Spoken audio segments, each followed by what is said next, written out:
9월 27일 주일 예배 설교입니다. 오늘은 이사야 53장에서 55장을 다룹니다. 다음 주에는 56장부터 마지막 장 66장을 다룰 예정이니 주중에 꼭 읽어오시기 바랍니다. 오늘은 이사야 53장 5절 말씀, 그가 찔림은 우리의 허물 때문이요를 제목으로 하여 설교하겠습니다. 지난주에 저는 다윗의 후손으로 오실 의의 왕, 평강의 왕을 하나님이 갑자기 나의 종이라고 부르시면서 그가 멸시와 수치를 받을 뿐 아니라 채찍에 맞고 뺨을 맞고 침뱉음을 당하실 것이며 그러할 때 그가 지극히 존귀하게 되신다고 하는 52장 마지막 3절을 설명하면서 설교를 마쳤습니다. 오늘은 그 52장 13절을 다시 한번 설명하고 53장에서 55장으로 넘어가겠습니다. 52장 13절은 보라 내 종이 형통하리니 받들어 높이 들려서 지극히 존귀하게 되리라 라고 말씀합니다. 큰 특징이 없는 구절 같아도 놀라운 말씀이라고 지난주에 제가 말했습니다. 즉 하나님만이 높이심을 받으셔야 하고 하나님만이 숭배의 대상이 되셔야 하는데 메시아가 십자가에 들리실 때가 바로 그 영광과 높임을 받으시는 때라고 말했습니다. 이 구절이 놀라운 다른 이유가 있습니다. 높이 들리다가 3번 반복된다는 것입니다. 들리고 높아지고 지극히 존귀하게 되신다는 것입니다. 좀 쉽게 말하자면 여호와의 종이 높아지시고 더 높아지시고 지극히 높아지신다는 말씀입니다. 제 기억에 성경에는 이런 표현이 없습니다. 성경은 수천 년 동안 100명에 가까운 성경의 저자들이 자기 자신의 삶의 경험과 문체를 드러내면서 오류가 없는 하나님의 말씀을 기록한 책입니다. 오류가 없으면서도 동시에 성경은 놀랍도록 일관적인 관점을 견지하고 있습니다. 히브리어의 독특한 문법 중 하나인 최상급도 마찬가지입니다. 왕 중 왕, 뼈 중에 뼈처럼 무엇 중에 무엇이 바로 최상급입니다. 예를 들면 뼈 중에 뼈는 가장 탁월한 뼈, 왕 중 왕은 가장 뛰어난 왕을 의미합니다. 시편 136편 3절은 주들 중에 뛰어난 주께라는 표현이 있습니다. 이 구절의 원어도 주의 주라는 히브리어인데 영어 성경도 주의 주라는 원문을 그대로 포착하고 있습니다. 명사뿐 아니라 에스겔서 34장 11절도 내가 내 양을 찾고 찾되처럼 동사나 형용사를 2번 반복하여 강조를 표현합니다. 그런데 2번 나열하여 최상급이나 강조를 나타내는 경우는 많아도 3번 나열하는 경우는 성경에서 찾아볼 수가 없습니다. 하나님은 지극히 높으신 분인데 여호와의 종의 높아지심이 3번 반복된다는 것은 최상급 이상의 지극히 높은 고귀한 무엇을 표현하고 있다는 것입니다. 하나님뿐 아니라 메시아도 인간의 언어로는 표현할 수 없는 높으심과 존귀함을 가지고 계시는 분임을 말해주는 것이라 할 수 있습니다. 이제는 정말로 은혜로운 장인 53장의 내용으로 들어가기 전에 53장의 특징 몇 가지만 말씀드리겠습니다. 52장 마지막 3절은 하나님의 말씀이었는데 이제 53장이 되면 1절에서 6절은 우리가 화자가 되며 7절부터 마지막 절까지는 다시 하나님이 말씀하십니다. 즉 전반부 1절에서 6절은 화자가 구원받은 이스라엘 백성이고 후반부 7절에서 12절은 화자가 하나님이시라는 것입니다. 성경을 읽을 때 화자가 누구인지 알고 읽는 것은 매우 중요합니다. 화자를 오해하면 문맥을 오해할 수 있습니다. 화자가 누구인지 정확히 알면 본문을 더 풍성하게 이해할 수 있습니다. 53장의 전반부의 화자는 우리이며 후반부의 화자는 나, 즉 하나님이 직접 말씀하시는 부분입니다. 이것을 염두에 두면서 53장 1절부터 살펴보겠습니다. 53장 1절은 우리가 전한 것을 누가 믿었느냐? 여호와의 팔이 누구에게 나타났느냐? 라고 말씀합니다. 여기서 화자인 우리는 누구일까요? 결론부터 말하면 53장의 우리는 예수님을 믿는 자들 전체입니다. 어떻게 이것을 알까요? 4절에서 그는 우리의 질고를 지고, 즉 여기서도 우리는 예수님이 우리의 질고를 지신 그 우리, 즉 믿는 자들입니다. 그래서 53장의 우리는 이스라엘 백성이라고 할 수 있습니다. 왜냐하면 1절의 전체적 문맥을 보면 이 우리는 메시아를 전하고 논하고 그리고 바라던 자들임을 우리가 알 수 있는데 이스라엘이 그러했기 때문입니다. 이런 의미에서 53장의 우리는 이스라엘 백성이지만 옛날 실패한 이스라엘이 아니라 새롭게 된, 즉 메시아가 누구신지 진정으로 깨닫게 된 이스라엘이라는 의미이며 구약 이스라엘이 아니라 그리스도를 깨달아 새로 태어난 이스라엘을 뜻합니다. 1절 상반절은 그래서 우리가 전한 것을 누가 믿었느냐라고 질문합니다. 이 질문은 답이 정해져 있는 질문입니다. 답은 아무도 믿지 못했다가 답입니다. 우리가 전한 것, 즉 옛 이스라엘 백성이 전한 것은 메시아였습니다. 즉 구약의 옛 이스라엘 백성은 오실 메시아에 대해 전했다는 것입니다. 그런데 이스라엘이 말하고 논하고 전한 메시아의 오심을, 그 메시아가 오실 때 이스라엘이 믿지 못했습니다. 1절 하반절도 유사하게 질문합니다.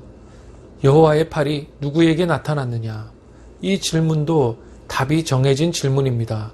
여호와의 팔은 메시아를 뜻합니다. 메시아는 누구에게 나타났는가? 이스라엘에 나타나셨습니다.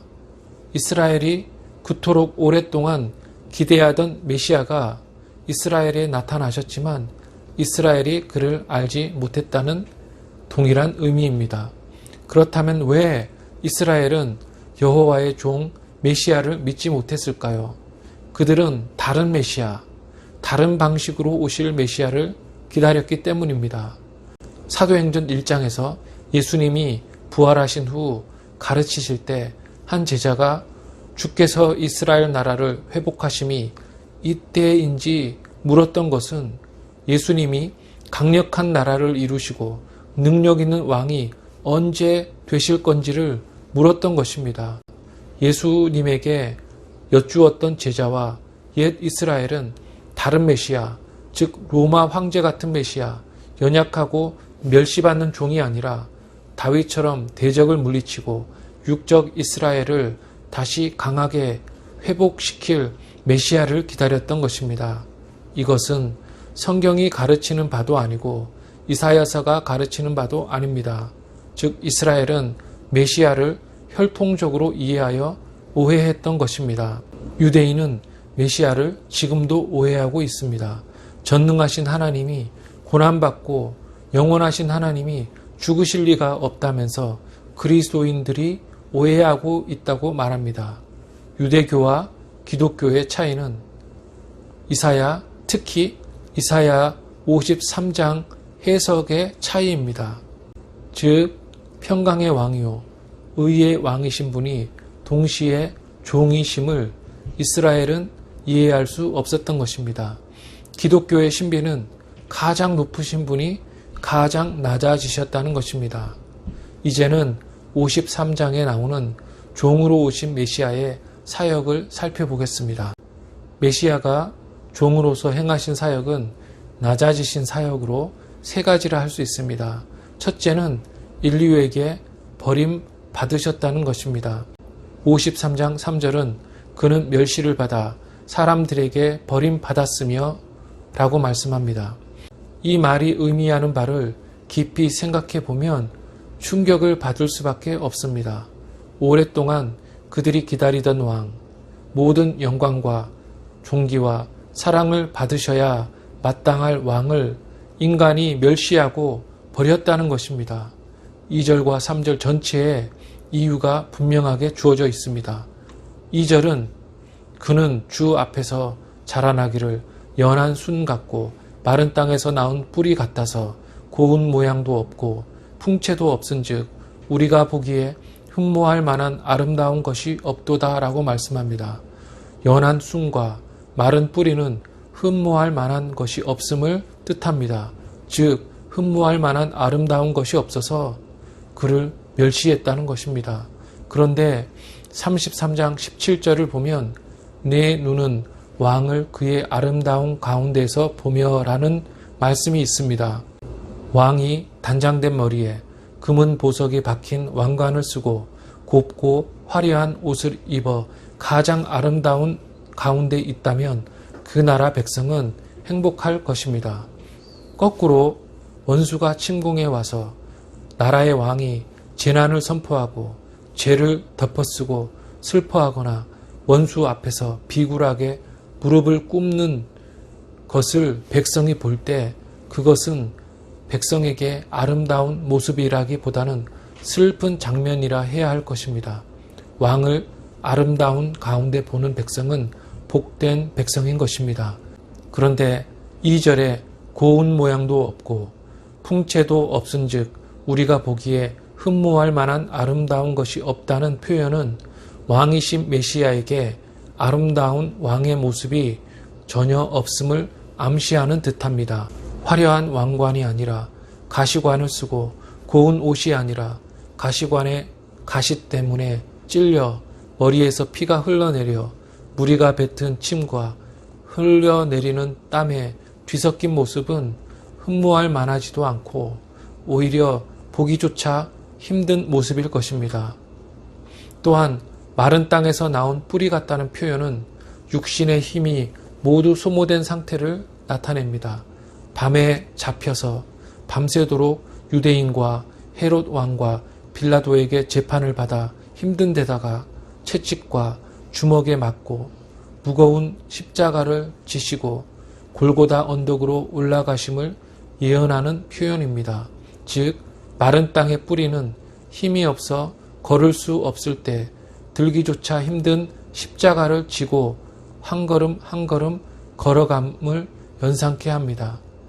메시아에게서 흠모할 만한 아름다운 것을 보지 못한 이유는 그가 당하신 멸시와 고난 때문이었습니다. 예수님은 돌아가시기 5일 전, 즉 종려주일에 예루살렘에 입성하셨습니다. 그때 종려나무 가지를 흔들면서 호산나 다윗의 자손으로 오시는 이여 하면서 환호를 부르던 자들이 며칠 후에 선동되어 십자가에 못 박으라고 외치며 돌을 던지고 조롱하고 주먹으로 얼굴을 치고 침을 뱉을 때 그는 무리에게서 버림을 받으셨던 것입니다. 3년 동안 예수님의 가르침과 행동을 통해 배웠던 제자들도 군인들이 예수님을 체포하러 오자 모두 도망가면서 예수님을 버렸습니다. 공회원들 중에 믿는 자들도 있었지만 그들도 무리가 두려웠던지 모두 잠잠했습니다. 모든 사람들이 예수님을 부인하고 그를 버렸습니다. 우리도 그를 귀히 여기지 않았다고 말합니다. 이 구절을 읽으면서 계속 찔리는 부분이 바로 이것입니다. 그때 그 무리들이나 제자들이라고 하지 않고 우리가 그를 귀히 여기지 않았다고 고백하는 것입니다. 오실 메시아를 믿고 있다고 하는 이스라엘, 하나님을 믿고 종교생활 한다고 하는 자들이나 불신자들이 아니라 바로 우리가 그분을 귀히 여기지 않은 것입니다. 우리는 하나님을 귀하게 여깁니까? 우리는 메시아를 귀하게 여깁니까? 외면받아 구석에 있는 존재감 없는 물건처럼 그를 여깁니까? 우리의 순결한 사랑을 독점하셔야 할 왕 메시아가 우리에게서 버리심을 받으신 것이 예수님의 낮아지심의 첫 번째 사역인 것입니다. 종으로서의 사역, 둘째는 우리 죄 때문에 고난을 받으신 것입니다. 53장 5절은 그가 찔림은 우리의 허물 때문이요 그가 상함은 우리의 죄악 때문이다 라고 말씀합니다. 죄에 해당하는 원어에는 세 단어가 있습니다. 첫 번째는 반역을 의미하고, 둘째는 구분, 셋째는 관역을 명중하지 못함을 의미하는 단어들입니다. 그런데 5절에 나오는 허물의 원어는 반역이며 죄악의 원어는 구분입니다. 여호와의 종이 고난을 받는 이유는 자신의 죄 때문이 아니라 우리의 죄와 허물 때문이라는 것입니다. 제자들도 그를 버렸고 우리도 그를 버렸음에도 불구하고 메시아는 멸시한 자의 허물 때문에 창에 찔리시고 그를 귀하게 여기지 않았던 자의 죄 때문에 채찍에 맞으셨습니다. 예수님의 상하신 몸은 이사야 1장에 나타난 이스라엘 백성의 모습을 연상케 합니다. 머리부터 발끝까지 성한 곳이 한 군데도 없고 짜지 않은 고름이 가득한 상처를 1장이 보여주는데, 그런 자들의 고통을 위해 메시아 자신이 머리부터 발끝까지 성한 곳이 없는 보기에도 불편한 모습을 대신하고 계시다는 것입니다. 그 다음 구절은 더 근본적인 원인을 밝히 말해줍니다. 53장 6절은 우리는 다 양 같아서 그릇 행하여 각기 제 갈 길로 갔다고 말씀합니다. 우리가 그를 멸시하고 귀히 여기지 않았을 뿐 아니라 더욱 본질적인 문제는 우리는 양 같았다는 것입니다. 양은 목자 없이 살 수 없는 존재입니다. 목자 없이는 꼴을 제대로 먹지 못할 뿐 아니라 맹수의 공격에 철저히 무방비한 존재가 바로 양입니다. 목자이신 여호와 하나님을 떠났기 때문에 죄에 빠져 방황하는 것입니다. 6절은 또 각기 제 갈 길로 6절은 또 각기 제 길로 갔다고 말씀합니다. 여기서의 핵심은 죄는 하나님 앞에 각자가 범한다는 것입니다. 누구도 죄에 대해 남의 탓을 할 수 없습니다. 악인은 남의 탓하기를 즐겨합니다. 자기가 공부 안 하면서 선생 탓하고, 자기가 능력 없는데 사회 탓하고, 해보지도 않고 환경 탓하고, 자기가 게으른데 부모 탓하는 것이 악인입니다. 하나님은 죄에 대한 책임을 각자에게 물으십니다. 한 사람도 빠짐없이 우리는 모두 제 길로 간 죄인입니다. 6절 하반절은 여호와께서 우리 모두의 죄악을 그에게 담당시키셨다고 말씀합니다. 우리 모두의 죄를 위해 한 사람도 빠짐없이 하나님이 여호와의 종에게 죄를 담당시키셨던 것입니다.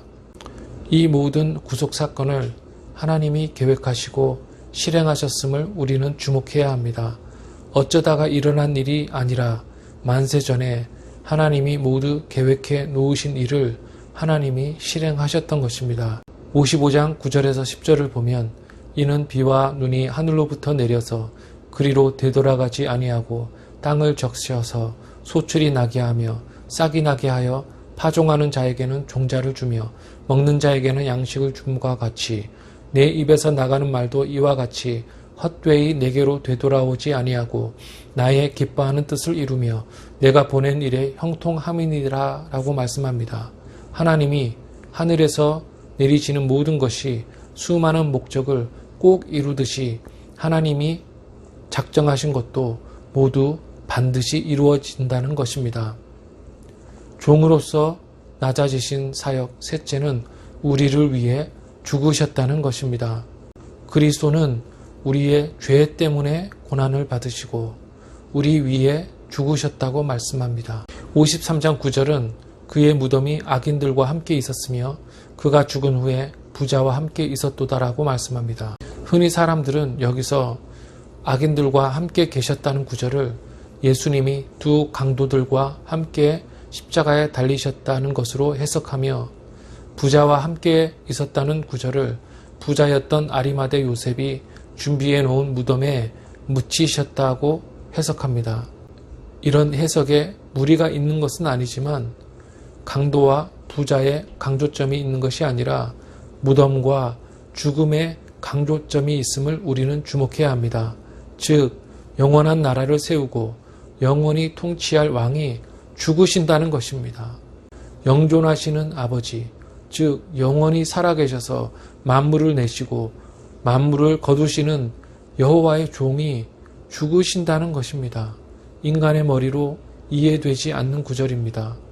그러면 그가 죽으심을 받아들인다면 그 죽음은 왜 우리를 위한 것일까요? 우리 위에 죽으셨다는 말은 무엇을 의미할까요? 이것을 부연하는 구절이 10절입니다. 10절은 메시아가 자기 영혼을 속건 제물로 드렸다고 말씀합니다.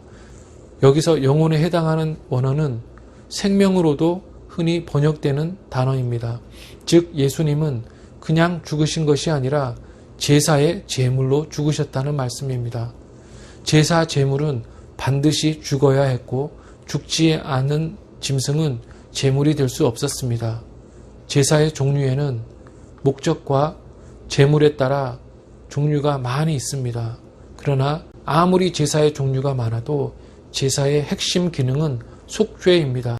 그런데 속죄를 위한 제사에는 속죄제와 속건제가 있습니다. 두 제사의 차이점에 대한 만족스러운 설명을 본 적이 없습니다. 속죄제와 속건제의 차이에 대한 만족스러운 설명은 속죄제는 죄를 씻는 제사인 반면에 속건죄는 제사함뿐 아니라 원상복구를 포함한다는 것입니다.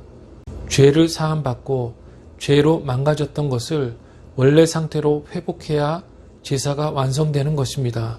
예를 들면 도둑질을 뉘우칠 뿐 아니라 도둑질한 것을 최소한도 이상 돌려줘야 합니다. 제사 제물을 태우는 것으로 끝나는 것이 아니고 갚아야 할 것이 있으면 율법이 정한 대로 갚아야 하는 것입니다.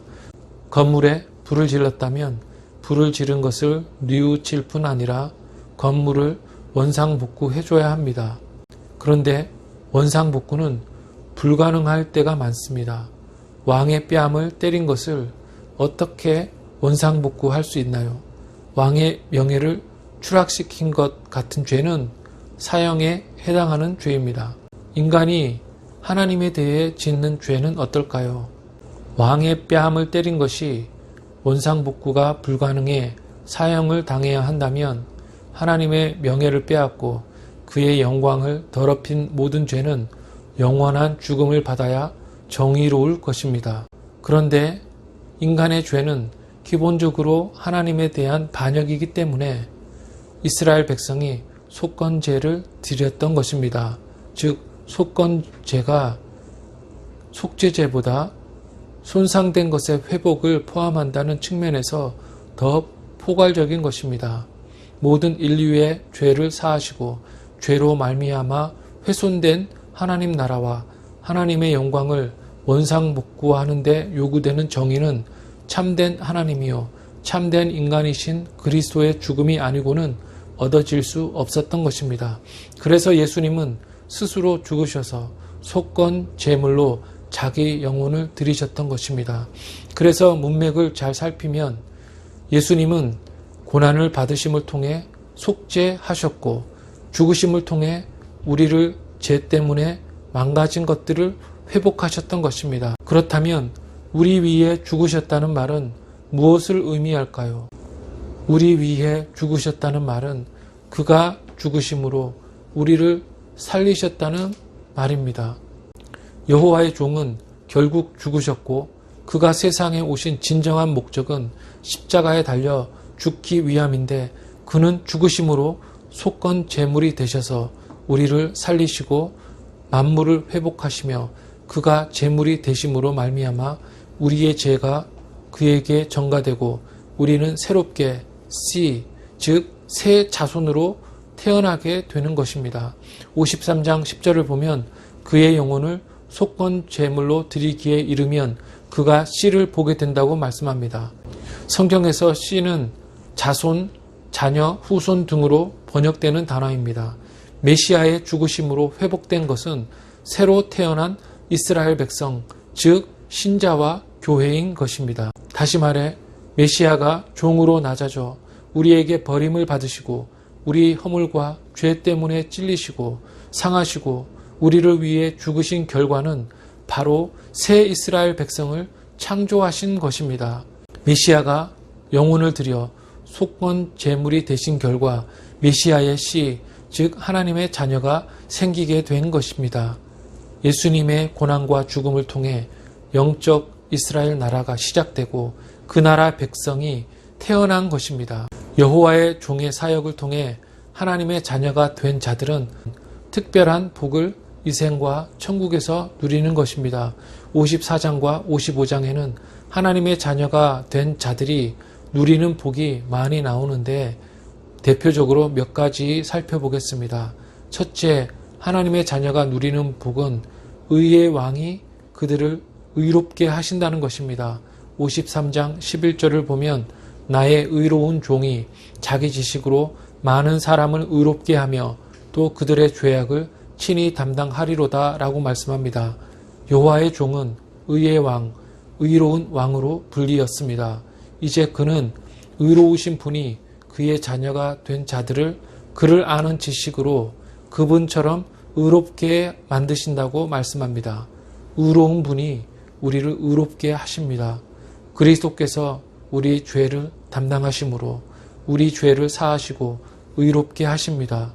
지식으로 의롭게 하신다는 말은 그리스도께서 우리 죄 때문에 고난당하시고 우리 위에 죽으셨다는 것을 믿어야만 우리가 의롭게 된다는 것입니다. 둘째, 하나님의 자녀가 누리는 복은 평강의 왕이 자녀에게 평강과 영원한 기쁨을 주신다는 것입니다. 55장 1절을 보면 목마른 자들아 물로 나아오라고 말씀합니다. 목이 마르다는 표현은 채워도 채울 수 없는 인간의 원초적인 갈망을 말합니다. 실제 마시는 물이 아닙니다. 시편 42장 1절에는 사슴이 시냇물을 찾기에 갈급함 같이 내 영혼 주를 찾기에 갈급하다고 말씀합니다. 예수님이 요한복음 4장 14절에서 내가 주는 물을 마시는 자는 영원히 목마르지 아니하리라고 말씀하십니다. 이 두 구절을 보면 인생의 목마름이란 하나님을 만남을 통해 해소된다는 것입니다. 52장 2절은 너희가 좋은 것을 먹을 것이며 너희 자신들이 기름진 것으로 즐거움을 얻으리라고 말씀합니다. 이렇게 좋은 것을 먹고 기름진 것으로 즐거움을 누리고 갈급함이 채워지는 것을 샬롬, 즉 평강이라고 성경은 부릅니다. 삶에 부족한 부분이 없이 모든 측면이 모든 그릇에 가득하게 채워지는 상태를 평강이라고 한다는 것입니다. 그리스도를 통해 하나님의 자녀가 되면 고난 중에서도 참된 평안과 만족이 있는 것입니다. 오실 메시아는 평강의 왕으로 예언된 분입니다. 평강의 왕이 평강과 기쁨과 만족을 주시는 것입니다. 55장 1절은 돈 없이 값 없이 와서 포도주와 젖을 사라고 말씀합니다. 메시아가 주시는 의로움과 평강의 복은 돈으로 살 수 있는 것이 아닙니다. 가치가 없어서가 아니라 너무 귀한 것이기 때문에 이것의 값을 정한다면 이 세상 누구도 그것을 살 수 없을 것이므로 하나님이 모든 사람들에게 차별 없이 거저 주시는 것입니다. 공짜라는 것이 아니라 귀한 그리스도의 보혈의 피로 값이 이미 치러졌기 때문에 우리가 그것을 공짜로 은혜로 얻는 것입니다. 셋째는 하나님의 자녀는 하나님이 우리에게 영원한 약속으로 맺어 주신다는 것입니다. 이 언약은 54장 10절에는 흔들리지 않는 화평의 언약으로 표현되어 있습니다. 성경에서 평강, 화평, 평화는 다 원어로 샬롬이라는 같은 말입니다. 샬롬의 언약이라는 것은 모든 측면에서 부족함이 없는 언약을 말합니다. 하나님이 우리에게 많은 것을 부족하지 않게 풍성하게 약속하신다는 것입니다. 그리스도의 죽음으로 우리 영혼은 살게 되며 비로소 하나님은 우리와 언약을 맺으시는데 영원히 하나님이 우리 하나님이 되시며 우리를 인도하시겠다는 하나님의 약속인 것입니다. 이 화평의 언약은 영원합니다. 55장 3절을 보면 내가 너희를 위하여 영원한 언약을 맺으리니 곧 다윗에게 허락한 확실한 은혜이니라고 말씀합니다. 이 언약은 한순간이나 일정 기간만 유효한 그러한 언약이 아니라 영원히 유효하다는 것입니다. 1년만 유효하고 파기되는 그런 것이 아닙니다. 우리는 영원한 언약, 천국 가는 언약, 죽은 후에도 유효한 언약을 원하는데 하나님은 그러한 언약을 우리와 맺으시며 그렇기 때문에 이 약속은 영원하며 만료되지 않는 것입니다. 또한 이 화평의 언약은 확실합니다. 파도가 치듯 갈대가 바람에 흔들리듯한 변덕심한 사람의 약속이 아닙니다. 전능하시고 영원하신 하나님이 확실하고 흔들리지 않고 변하지 않는 언약을 우리와 맺으시는 것입니다.